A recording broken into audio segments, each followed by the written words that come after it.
At any rate, I see that my camera must have turned off halfway through my video, which is fine. At least I have a voice recording of it. Because really this was more intended to be a vocal podcast than a video podcast.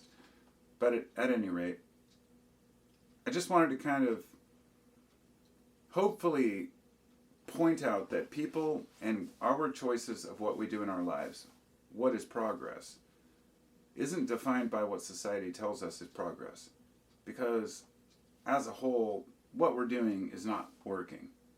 It's causing more problems. We are suffering more than ever and more polluted than ever. But at the same time, yes, sure, we have a reduced crime. We have reduced, in many areas, not everywhere, we've reduced crime, we've reduced the death rate through our science and education. All of that's fine, but to what end?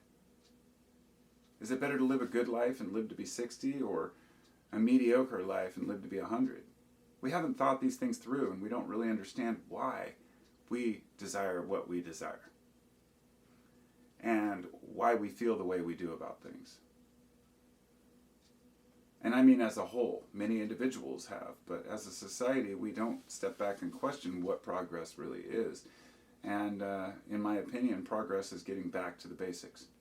Progress is realizing that now that we have the science and the education, we can create a better world for ourselves.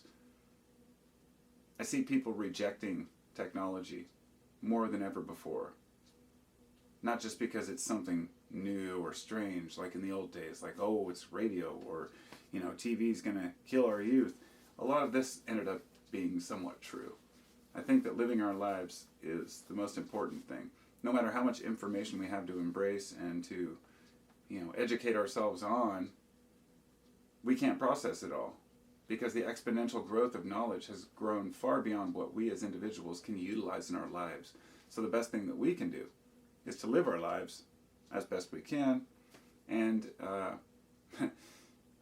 to let go of what society considers progress.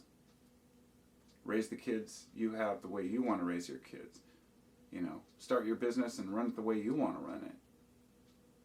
And that brings me back to what holds us back.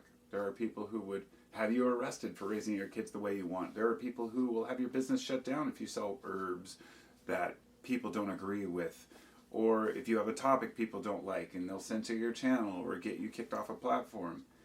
It's a world where people aren't allowed to be themselves, and that's a very dangerous precedent when people are unable to even squeeze out a mere existence doing what they want to do, as long as it's non-harmful to others. That's my ramble for the day. Thanks for listening. I appreciate you all. I'll talk to you next time.